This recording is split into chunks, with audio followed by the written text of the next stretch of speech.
స్పష్టత లేదంటున్నారు. నేను మీడియా మిత్రులకు ఒక మాట చెప్పదలుచుకున్నా.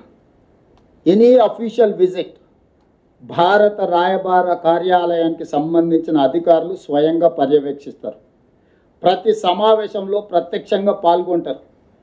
అక్కడ జరిగే ప్రతి చర్చను నోట్ చేసుకొని కేంద్ర ప్రభుత్వానికి నివేదిక పంపిస్తారు.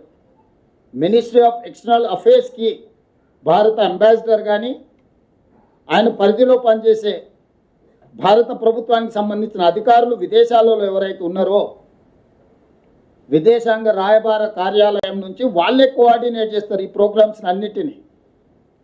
ఎయిర్పోర్ట్లో నుంచి మమ్మల్ని రిసీవ్ దిగినప్పటి నుంచి తిరిగి విమానం ఎక్కించే వరకు అన్ని కార్యక్రమాలను భారత రాయబార కార్యాలయం పర్యవేక్షిస్తుంది.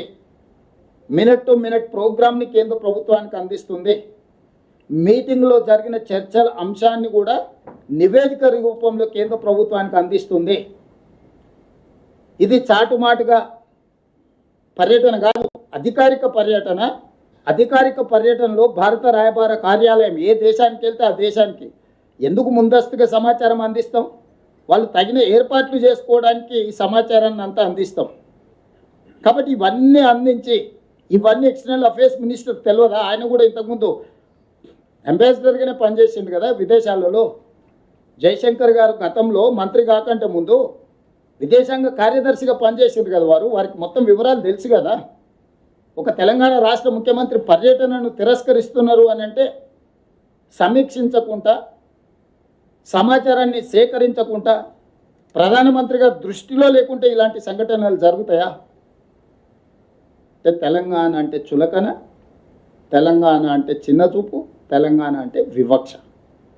తెలంగాణ అభివృద్ధిని ఏ విధంగా అడ్డుకోవాలని గుజరాతీ నాయకత్వం ఈరోజు కుట్ర చేస్తున్నది.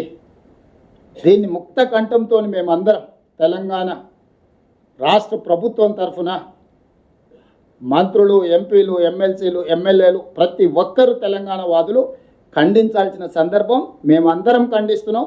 మీడియా మిత్రులు కూడా ఈ విషయాన్ని ప్రజలందరికీ చేరే విధంగా ఈరోజు మీరు ఈ కార్యాచరణ తీసుకొని ముందుకు వెళ్ళాలి. ఇది ఒక రేవంత్ రెడ్డికి జరిగిన అవమానం కాదు, 4 కోట్ల తెలంగాణ ప్రజలకు, తెలంగాణ రాష్ట్ర ప్రభుత్వానికి జరిగిన అవమానంగా భావించి ఈ విషయాలన్నిటిని కూడా ప్రజలకు చేరవేయాల్సిందిగా మీడియా మిత్రులను కోరుకుంటున్నాను.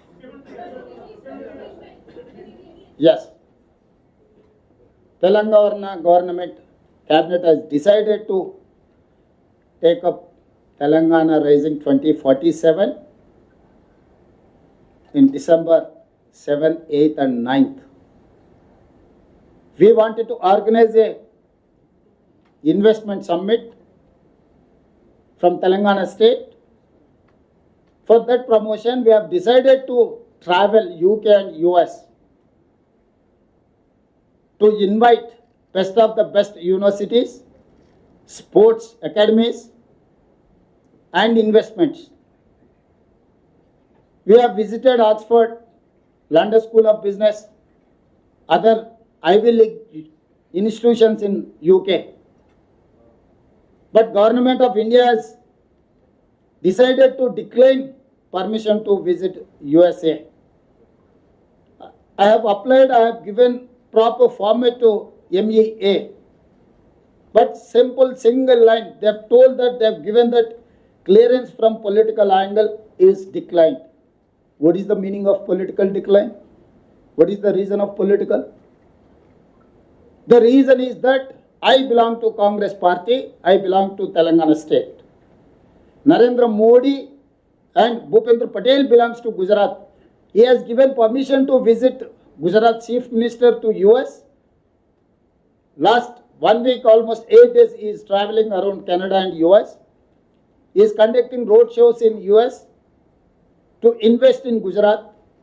But whereas they have refused to give permission to travel US for Telangana.